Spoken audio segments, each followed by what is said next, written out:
2022 bukanlah tahun yang mudah bagi industri perusahaan rintisan atau startup. Sempat menjadi primadona, kini kinerja startup besar tanah air berdarah-darah. Tayal PHK massal terjadi. Bahkan Dekakorn Indonesia, Gotoh pun terpaksa mengambil jalan tersebut untuk memulihkan kinerja keuangannya.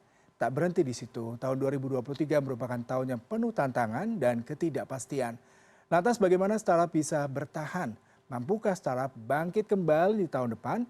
Untuk membahas hal ini sudah bergabung bersama kami melalui sambungan virtual Direktur Eksekutif Asosiasi E-Commerce Indonesia, Arsy Andini. Selamat pagi Mbak Arsy, terima kasih sudah bergabung Selamat bersama pagi. kami. Ya, Mbak Arsy kalau tadi Sehat berita, selalu, ya Mas. sehat juga Mbak. Ini berita yang saya bacakan sepertinya tidak bagus sekali di 2022 ya.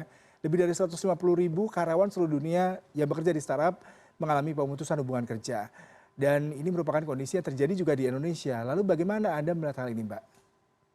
Ya, pada dasarnya kami melihat layoff atau penutupan salah satu bisnis di sebuah perusahaan itu hal yang wajar ya Mas ya. Jadi hal ini tentu sudah melewati berbagai pertimbangan dari manajemen sebagai upaya efisiensi tentunya, atau memang penyesuaian terhadap rencana strategi bisnisnya para perusahaan tersebut. Jadi terlebih pada kondisi saat ini di mana perusahaan di semua jenis industri harus melakukan adjustment dalam respon perkembangan ekonomi nasional dan internasional sekarang agar tetap bisa sustain, bisa dikatakan gitu ya. Jadi kami memahami berbagai keputusan terkait layoff tersebut itu memang intinya para industri ataupun perusahaan teknologi pun akan menuju ke mandiri finansial.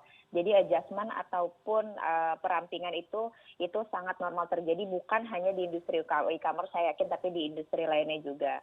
Nah, kalau kita lihat kinerja industri e-commerce sepanjang tahun ini Mas 2022 terlihat cukup baik. Bisa dilihat dari laporan triwulan e-commerce yang sudah melakukan IPO. Jadi kita lihat berdasarkan laporan Google Temasek juga nilai penjualan brutonya atau GMV lokal pasar e-commerce ini ditaksir mencapai 59 miliar US dollar pada 2022. Nah, itu tumbuh 22% dibandingin sebelumnya. Dan juga kita prediksi nilai pertumbuhannya itu akan masuk ke naik 17% dalam 3 tahun ke depan. Jadi potensinya masih ada, inovasi dan juga adjustment itu memang akan dihadapi oleh semua sektor di ekonomi digital. Saya coba meng-highlight tadi Anda katakan adalah adjustment di sini ya, karena berarti ada beberapa perusahaan startup ataupun perintis tadi yang dalam tanda kutip melakukan kesalahan dalam strategi bisnis mereka dan mode investasi yang pastinya banyak digelontorkan dana oleh para Ventura tadi ya, salah satu yang menjadi penghalang ketika mereka mulai memikirkan untuk return atau mendapatkan benefit. Lalu Anda melihat sebenarnya apakah memang ada perubahan pola investasi yang dilakukan investor terhadap startup yang dananya disuntik cukup jor-joran sehingga mereka berusaha untuk bersaing dengan diskon besar-besaran. Tapi di satu sisi setelah berjalan beberapa tahun ternyata cuannya nggak balik modal sehingga mereka menuntut pengembalian modal lebih cepat. Bagaimana Anda melihat ini? Ya, sekarang kita samakan dulu persepsinya ya Mas. Startup itu berbagai macam. Jadi kejadian banyak PHK itu justru bukan di level startup, level korporat atau perusahaan yang sudah established. Jadi bukan level UMKM ataupun startup. Jadi ini dibagi dulu. Jadi dan juga kita tahu permodalan atau venture capital itu masih pola yang sama gitu. Jadi kita tahu ini tuh bisnis yang disruptif, bisnis modelnya masih awal. Jadi untuk perusahaan startup atau yang baru berdiri itu pasti sudah dihitung bagaimana pemodal sudah memiliki waktu BEP, sesi pendanaan awal, series A, B dan seterusnya. Jadi justru memang yang sudah established ataupun yang sudah besar itu yang akan melakukan adjustment ya tadi untuk melihat apa yang paling efektif, produk apa yang paling efektif di dalam platform tersebut. Nah, itu yang akan diutamakan dan juga kita lihat sekarang sustainability-nya ini jangka panjang ya Mas yang menjanjikan dari bisnis teknologi. Jadi P&L-nya dianalisa setiap tahun, laba sebanyak apa dan expense yang dilakukan tentunya profit oriented sekarang arahnya ke sana. Jadi namanya usaha mau untung ya Mas. Jadi nggak mungkin. Jadi kita usaha kecil warungan aja pasti kita inginnya untung. Nah, mencapai ke sana tapi setiap jenis usaha akan beda. Jadi apakah kalau misalnya produk-produk tadi di dalam satu super app itu tidak efektif, apakah akan dilakukan shutdown atau akan shifting atau pivot model bisnis lainnya seperti itu. Jadi Anda melihat kemungkinan dengan adanya kondisi saat ini shifting ataupun pergantian mode bisnis itu adalah sebuah keniscayaan ya Mbak, mengingat pertumbuhan e-commerce tadi Anda katakan cukup baik. Ya, betul. Karena di sini kan kita juga lihat ya, e-commerce atau bahasa bakunya tuh kalau regulasi biasa disebutnya perdagangan melalui sistem elektronik atau Mhm. PMSE. Jadi di masa pasca pandemi ini meskipun ada perubahan dalam kebiasaan berbelanja, industri ini tetap memberikan nilai tambah dan kemudahan bagi masyarakat sehingga kinerja perusahaan PMSE pun masih cukup baik dan sangat diandalkan oleh masyarakat. Jadi perlu diingat PMSE itu bukan hanya marketplace saja Mas, tapi juga online travel agent, ride hailing, sistem pembayaran digital, streaming musik, film dan sebagainya itu masuk ke dalam PMSE. Jadi kita percaya kita terus memberikan pelayanan yang baik untuk jutaan masyarakat, penyesuaian itu terjadi, tapi memang dengan adanya teknologi ini sangat memudahkan untuk mendorong ekonomi digital dan juga keberlangsungan aktivitas masyarakat. Mhm. Anda sangat optimis terkait dengan pertumbuhan e-commerce tadi ya. Lalu bagaimana dengan industri startup untuk menatap 2023? Apakah badai PHK masih akan terus jadi? Mengingat tadi ya kalau kita bicara tahun depan menjadi momok karena adanya informasi terkait dengan resesi, suku bunga bank tinggi. Bagaimana Anda melihat hal ini?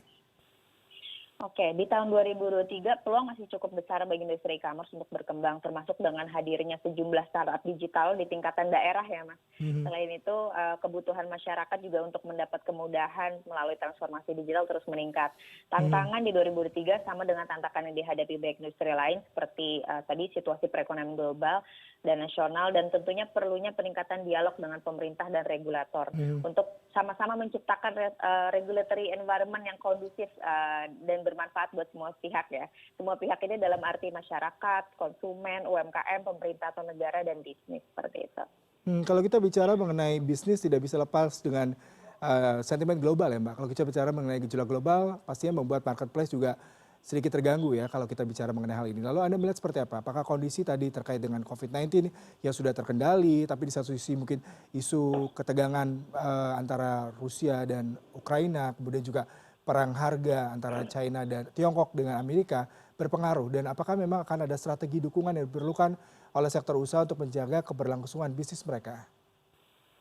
Ya, kalau misalnya tadi strategi untuk bakar uang ataupun dan lain dalam platform memang eh, itu mulai Mhm. itu memang seperti ini ya, pada masanya memang itu terjadi gitu. Mhm. Tapi pada saat kesini pun akhirnya dilihat yang mana yang paling impact gitu, yang Mhm. mana yang memang kita mengedukasi konsumen bahwa belanja online itu pintar dan nyaman gitu. Jadi mereka tidak di-abuse dengan promo ataupun diskon dan tingkat loyalty-nya yang terpenting gitu. Karena kita tahu kalau pada saat kita hanya memberikan diskon atau yang besar-besaran nanti pada saat diskonnya nggak ada, memang tidak ada loyalty konsumen yang terjadi. Mereka akan pindah ke platform lain. Jadi Mhm. memang dari segi peningkatan kualitas customer engagement juga ditingkatkan dari platform.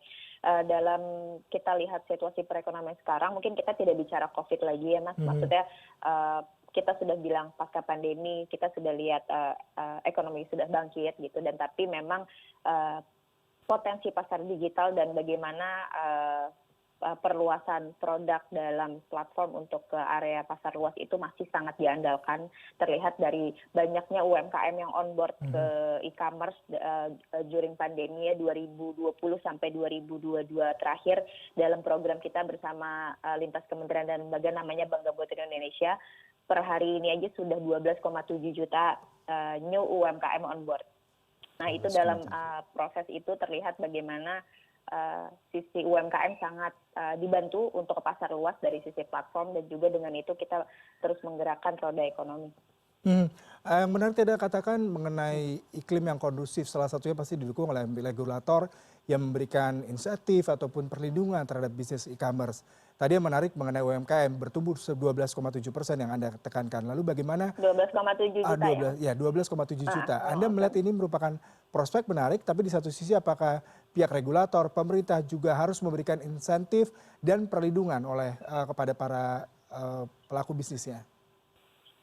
Ya, pemerintah terus terbuka untuk diskusi dan kita merasa kita juga IDEA sudah menjadi mitra strategis untuk diskusi beberapa isu terkait ekonomi digital dengan pemerintah untuk menciptakan regulasi yang tepat untuk Mhm. industri ya. Jadi kita sangat berterima kasih atas keterbukaannya dengan pemerintah dan secara ekosistem juga kita selalu diajak, jadi bukan hanya platform e-commerce, industri payment, industri logistik, industri IT, itu semuanya kita diajak kolaborasi once memang ada undang-undang yang mau direvisi, seperti revisi Permendak sedang berlangsung, ataupun ada undang-undang yang harus ada uji publik dan lainnya. Contohnya juga undang-undang PDP, perlindungan data pribadi, kita diajak diskusi pada saat dirumuskan yang terakhir yang paling update, jadi bagaimana pelaksanaan perlindungan data pribadi dengan situasi ada yang terkini yang kondusif. Baik, terima kasih Mbak Arsia. Ini sebuah pencerahan yang menarik untuk bisnis e-commerce di 2023 mendatang. Selamat pagi, salam sehat selalu Mbak.